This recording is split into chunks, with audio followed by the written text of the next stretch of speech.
Hello students, कैसे हैं आप सब लोग। उम्मीद करती हूँ सब अच्छे होंगे और स्वस्थ होंगे। मैं Meena Rana ICT virtual class में आपका स्वागत करती हूँ। स्टूडेंट्स, हम पढ़ रहे हैं क्लास 6 की हिंदी और मल्हार बुक से हम एक नया चैप्टर लेके आए हैं। चैप्टर का शीर्षक है मेरी माँ। राम प्रसाद बिस्मिल जी ने ये चैप्टर लिखा है। तो चलिए चलते हैं स्मार्ट बोर्ड पर और पढ़ते हैं इस चैप्टर को। तो जैसा कि आज हम पढ़ेंगे मेरी माँ, और ये चैप्टर लिखा है श्री राम प्रसाद बिस्मिल। श्री राम प्रसाद बिस्मिल बड़े होनहार नौजवान थे, गजब के शायर थे और देखने में बहुत सुंदर थे, योग्य बहुत थे। जानने वाले कहते हैं कि यदि किसी और जगह या किसी और देश या किसी और समय पैदा हुए होते तो सेनाध्यक्ष बनते। तो राम प्रसाद बिस्मिल जो है बचपन से ही बड़े होनहार थे।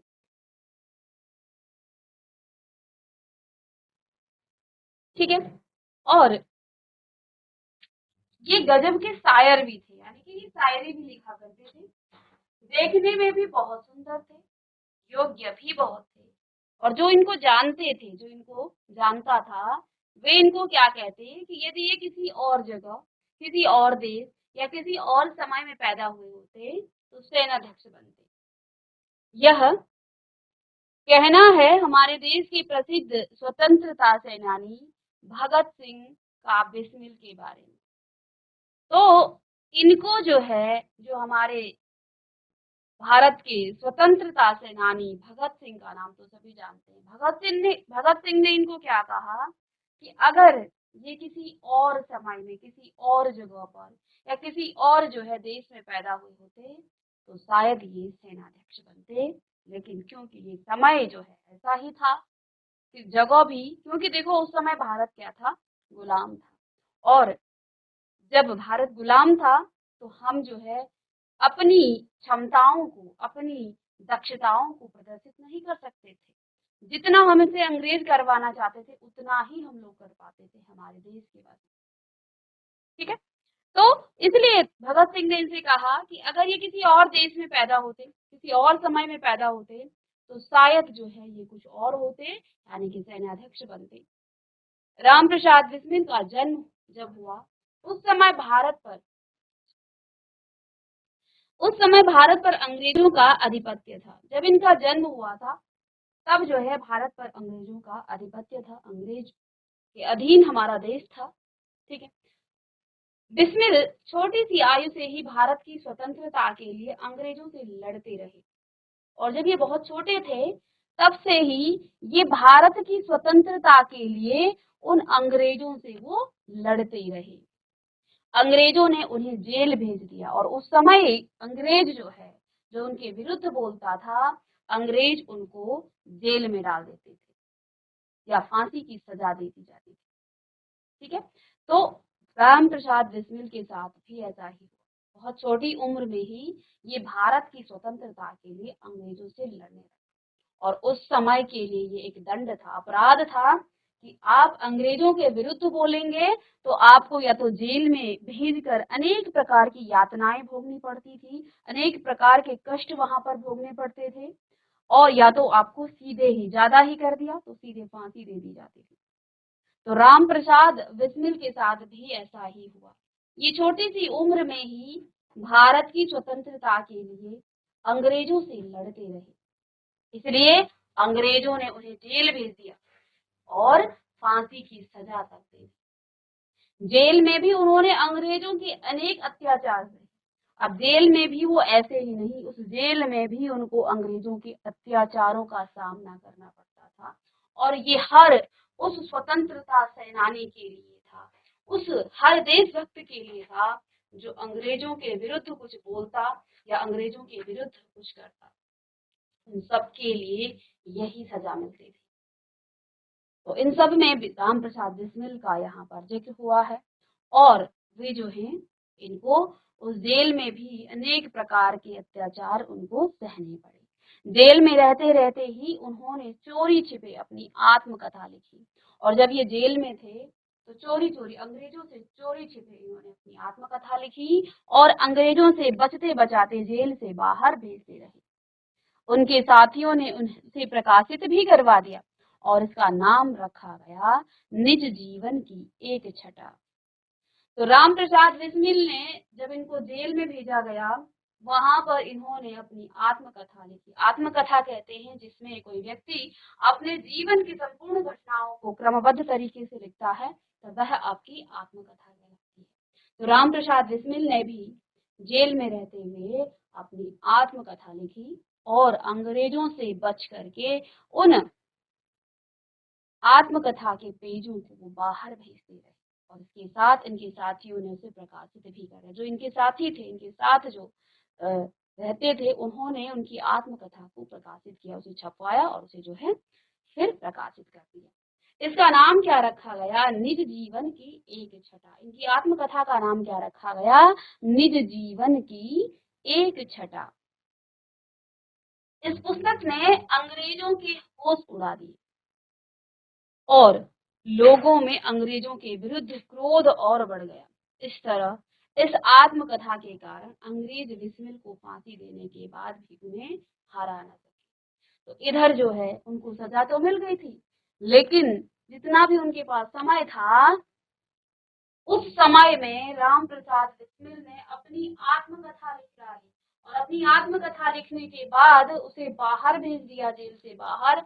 और बाहर इनका जो है यहाँ पर क्या हो गया, उस आत्मकथा को इनके जो साथी थे उन्होंने प्रकाशित भी कर दिया था और इस आत्मकथा का नाम रखा गया निज जीवन की एक छटा। इस पुस्तक ने अंग्रेजों के होश उड़ा दिए। जब ये पुस्तक प्रकाशित हुई तो अंग्रेजों के होश उड़ गए, क्योंकि लोगों में अंग्रेजों के विरुद्ध जो है क्रोध बढ़ गया था। इस तरह इस आत्मकथा के कारण अंग्रेज बिस्मिल को फांसी देने के बाद भी उन्हें हरा न सके। तो इस तरह से अंग्रेजों ने हालांकि उन्हें फांसी तो दे दी, लेकिन जो स्वतंत्रता की क्रांति उन्होंने अपनी आत्मकथा से लोगों में फैलाई थी, उससे जो है अंग्रेज उनसे मरने के बाद यानी फांसी देने के बाद उनसे नहीं हार सके। वो जो है अंग्रेजों से नहीं हारे, क्योंकि मरने तक भी इन्होंने, फांसी देने तक भी इन्होंने अंग्रेजों के विरुद्ध जो काम किया अपनी कलम से, वो जो है अंग्रेजों के होश उड़ा गए थे। इस आत्मकथा के माध्यम से आज भी बिस्मिल हमारे मस्तिष्क में जीवित है। तो इन्होंने अपनी आत्मकथा इस तरह से लिखी कि आज भी जब उनकी आत्मकथा को पढ़ा जाता है तो लगता है मानो वो जीवित है। आज भी यह आत्मकथा लोगों को प्रेरित करती है। क्या आप भी उनकी आत्मकथा को पढ़ना चाहते हैं? क्या कहा? हाँ, तो यहाँ प्रस्तुत है उसी आत्मकथा का एक अंश। तो ये पूरी आत्मकथा तो नहीं है, लेकिन उस आत्मकथा का एक छोटा सा अंश लिया गया है जिसमें इन्होंने जिक्र किया है अपनी माँ के बारे में। तो अगर आप जानना चाहते हैं राम प्रसाद बिस्मिल के जीवन के बारे में, उनकी आत्मकथा के बारे में, तो आइए यहाँ पर इनकी एक छोटी सी इस आत्मकथा का एक अंश मात्र हम यहाँ पर पढ़ेंगे इस चैप्टर में। तो आइए इसको शुरू करते हैं। लखनऊ कांग्रेस में जाने के लिए मेरी बड़ी इच्छा थी। मेरी का मतलब, क्योंकि राम प्रसाद बिस्मिल यहाँ आत्मकथा लिख रहे हैं तो अपने बारे में बता रहे हैं कि मैं चाहता था कि लखनऊ कांग्रेस में जाना चाहता था। दादी जी और पिताजी तो विरोध करते थे। अब इनके परिवार में देखिए, जब भी कोई व्यक्ति कोई बड़ा काम करता है तो कोई ना कोई उसके पीछे होता है, उसको जो है हर वक्त मोटिवेट करता है, उसको जो है आगे बढ़ने के लिए, उसको जो है कहीं ना कहीं से उसको जो है बार बार उसे मोटिवेट करता है जिससे वो आगे बढ़ता है। लेकिन कई बार हमारे परिवार में भी कुछ सदस्य ऐसे होते हैं जिस काम को वो करते हैं, वो उसके माता या पिता में से कोई ना कोई जो है उसका विरोध करता है। राम प्रसाद बिस्मिल के साथ भी कुछ ऐसा ही था। ये चाहते थे कि वो लखनऊ कांग्रेस में जाने के लिए उनकी बड़ी इच्छा थी, लेकिन कहते हैं उनकी दादी और उनके पिताजी को इस बात से वो विरोध करते थे कि वो ना जाए। किंतु माता ने मुझे खर्च दे दिया, लेकिन इनका साथ दिया इनकी माता जी ने, क्योंकि इस अंश में हम उनकी माँ के बारे में ही पढ़ने वाले हैं कि उन्होंने जो काम किया, जो संघर्ष किया देश के लिए, अंग्रेजों के विरुद्ध जो वो कर पाए, उसमें जो है कहीं ना कहीं उनकी माता जी का हाथ था, उनकी माँ का हाथ था। उनकी माँ का सपोर्ट था, उनकी माँ का जो है उनके साथ जो है हमेशा साथ रहा। तो कहते हैं मैं जाना चाहता था लखनऊ कांग्रेस में, लेकिन मेरी माँ तो मेरा साथ दे रही थी, लेकिन उनकी दादी और उनके पिताजी इस बात का विरोध करते थे। माताजी ने मुझे खर्च दे दिया। उसी समय शाहजहांपुर में सेवा समिति का आरंभ हुआ था। मैं बड़े उत्साह के साथ सेवा समिति में सहयोग देता था। पिताजी और दादी जी को मेरे इस प्रकार के कार्य अच्छे नहीं लगते थे। तो अब बताते हैं कि जब ये लखनऊ कांग्रेस में जाना चाहते थे, माता पिताजी और दादी जी ने तो इनका विरोध किया, किंतु इनकी माता जी ने उन्हें खर्च दिया जाने के लिए। और उसी समय शाहजहांपुर में सेवा समिति का आरंभ हुआ था और मैं बड़े उत्साह के साथ सेवा समिति में सहयोग देता था। पिताजी और माता जी को मेरे प्रकार के कार्य अच्छे न लगते थे, किंतु माता जी मेरा उत्साह भंग न होने देती थी। कहीं न कहीं उनकी माता जी है हर बार उनको उत्साहित करती थी ताकि वो इस कार्य में आगे बढ़ें। उनकी माता जी हमेशा उनको उत्साह जो है बढ़ाती थी, उनका उत्साह भंग नहीं होने देती थी, जिसके कारण उन्हें अक्सर पिताजी की डांट फटकार तथा दंड सहन करना पड़ता था। और देखिए इस तरह से उनकी माता जी उनका साथ देती थी कि उनके पिताजी कई बार उन्हें डांटते भी थे। अब कई बार आपने देखा होगा कि जब परिवार होता है तो जहाँ माताजी साथ देती हैं, मतलब दोनों में मतभेद होते हैं जब माता और पिता में, और एक आपके पेरेंट्स में से कोई एक जो है आपका साथ देता है और जिसके विद्रोह में ये बातें होती हैं, तो अक्सर जो है माता पिता आपस में भी जो है कई बार अ, उनमें भी जो है बहस छिड़ जाती है कि नहीं तुम ही इसको सपोर्ट करती हो, तुमने ही इसको सर पर चढ़ाया है। इस तरह की बातें जो है अक्सर परिवार में होती रहती है, जहाँ पर माता और पिता में मतभेद होते हैं, यानी कि एक बच्चे की तरफ है, उसकी विचारों से उसके कार्य में उसका साथ देता है, और दूसरा जो है उसके विद्रोह में होता है। तो वहां पर ये बातें होती हैं जहाँ माता और पिता दोनों ही बच्चे के साथ होते हैं और बच्चे भी जो है माता पिता के अनुसार ही काम करते हैं, तो वहां पर ये चीजें नहीं देखी जाती है। लेकिन जहाँ मतभेद होता है दोनों के विचारों में जो है, विचार जब अलग अलग हो जाते हैं तो इस प्रकार की बातें हो ही जाती हैं, जैसा कि विस्मिल जी की माता और पिता के बीच में। तो इनकी माता इस प्रकार से इनका साथ देती थी कि कई बार इनके पिताजी इनको डांट फटकार भी करते थे और कई बार इनकी माता जी को दंड भी सहन करना पड़ता था। वास्तव में मेरी माता जी देवी है, और यहाँ राम प्रसाद बिस्मिल जी अपनी माता को कहते हैं वास्तव में वो देवी है। मुझ में जो कुछ जीवन था तथा साहस आया, वह मेरी माता जी तथा गुरुदेव श्री सोम देव जी की कृपाओं का ही परिणाम है। तो राम प्रसाद बिस्मिल जी कहते हैं कि वास्तव में मेरी माँ एक देवी के समान थी।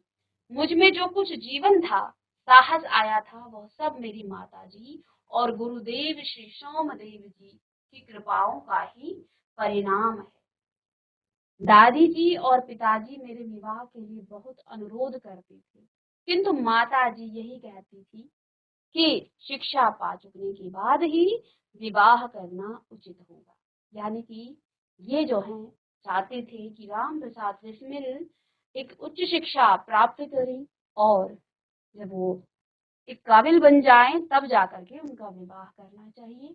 लेकिन कहीं ना कहीं उनकी माता जी, उनके पिताजी और दादी जी थोड़ी सी पुराने ख्यालातों के ही होंगे, जो चाहते थे कि उनका विवाह हो, जल्दी से जल्दी विवाह हो जाए और वो अपने परिवार में व्यस्त हो जाएं और वो जो है इधर स्वतंत्रता की तरफ ना जाएं।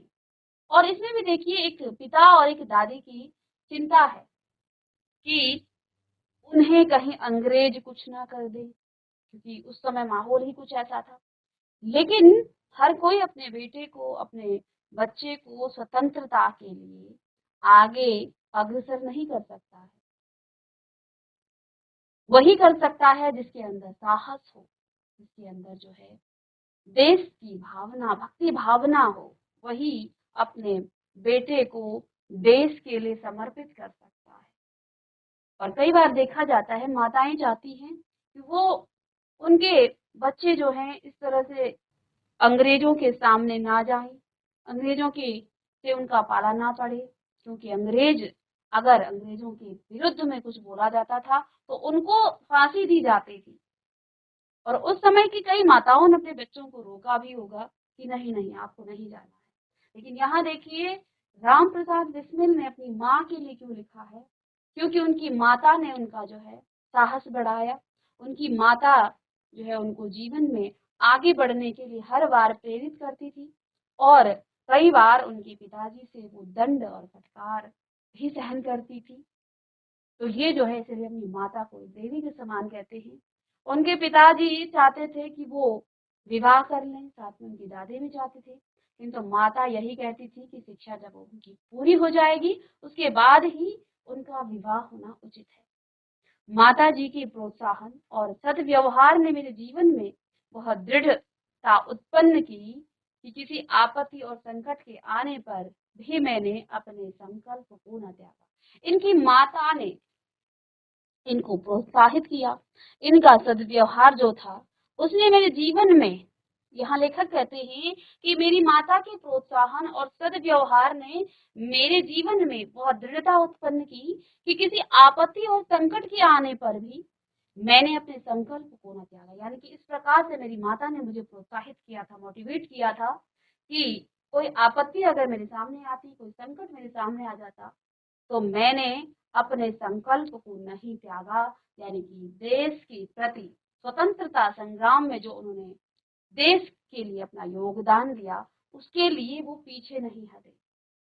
जब मृत्यु सामने होती है, आपको फांसी की सजा दी जाती है, तो कई बार आप जो है अपने दृढ़ संकल्प को भी पीछे हट जाते हैं अपनी जान बचाने के लिए।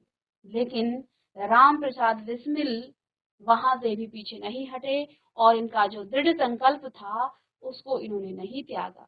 एक समय कहते हैं आगे कि मेरे पिताजी दीवानी मुकदमे में किसी पर दावा करके वकील से कह गए थे कि जो काम हो वह मुझसे करवा लें। कुछ आवश्यकता पड़ने पर वकील साहब ने मुझे बुला भेजा और कहा कि मैं पिताजी के हस्ताक्षर वकालतनामे पर कर दूं। तो अब जो है आगे घटना का जिक्र करते हैं अपनी इस आत्मकथा में कि एक समय जो है उनके जो पिताजी थे वो दीवानी मुकदमे में किसी पर दावा करके वकील से कह गए थे कि जो काम हो वह मुझसे करवा ले। यानी कि अगर कभी आवश्यकता पड़े और घर में आपको जो है कुछ काम करवाना हो तो आप जो है मेरे बेटे से करवा सकते हैं कुछ आवश्यकता पड़ने पर। अब वकील को भी आवश्यकता पड़ गई तो उन्होंने मुझे बुला भेजा। तो वकील ने भी राम प्रसाद बिस्मिल को बुलाया और कहा कि मैं पिताजी के हस्ताक्षर वकालतनामे पर कर दूं। तो राम प्रसाद बिस्मिल से कहा कि आप अपने पिताजी की हस्ताक्षर कर दें। तो हस्ताक्षर करना एक जो है अपराध है, आप किसी की हस्ताक्षर किसी पेज पर नहीं कर सकते हैं, ये जो है जुर्म है।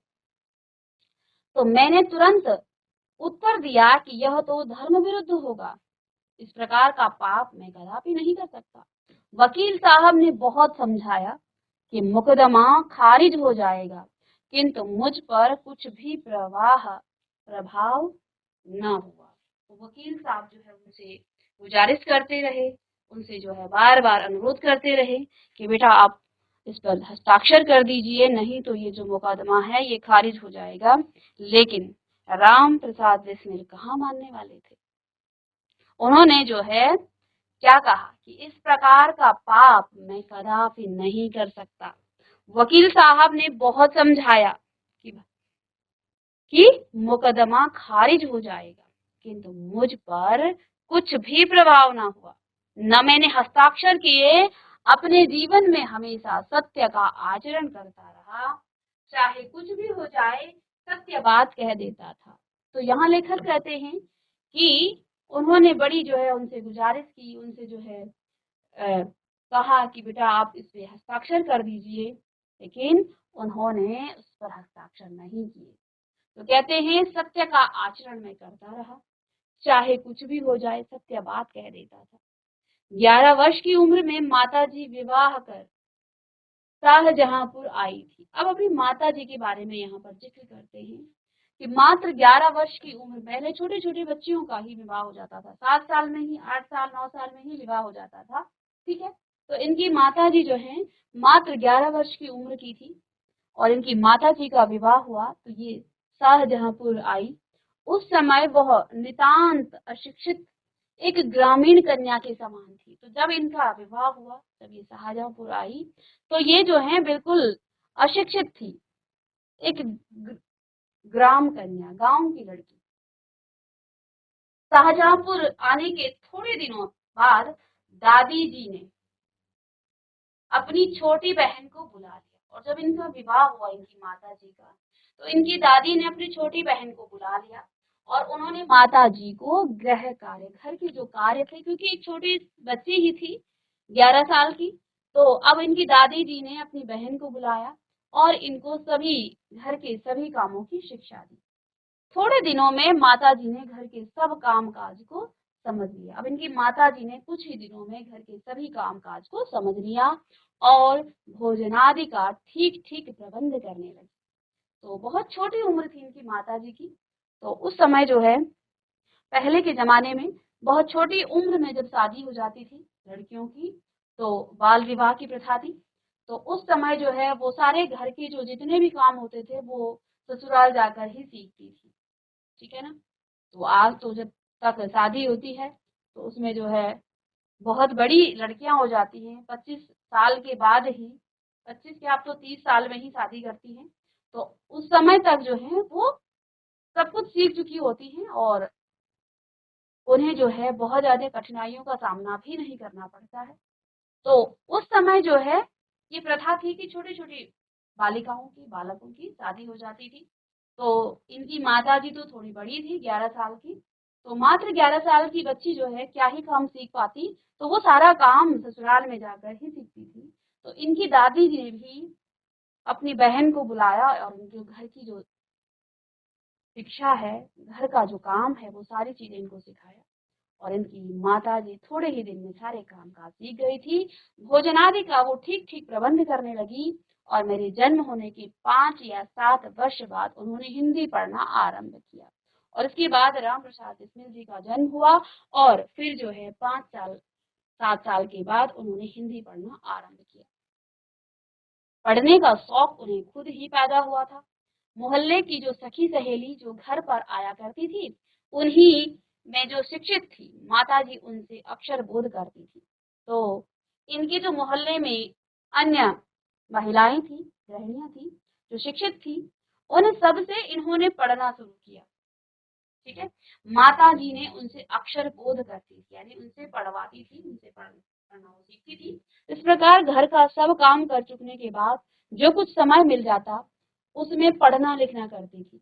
परिश्रम के फल से थोड़े दिनों में ही वह देवनागरी पुस्तकों का अध्ययन करने लगी और देखो इनकी लगन ऐसी थी कि घर के कामकाज के साथ न तो कोई स्कूल और जो घर वहां के मोहल्ले की जो अन्य उनकी सखी सहेलियां थी जो घर पर आती थी, उनसे ही इन्होंने सीखा और सीखने का असर कुछ ऐसा हुआ कि कुछ दिनों में ही ये देवनागरी पुस्तकों का अध्ययन करने लगी।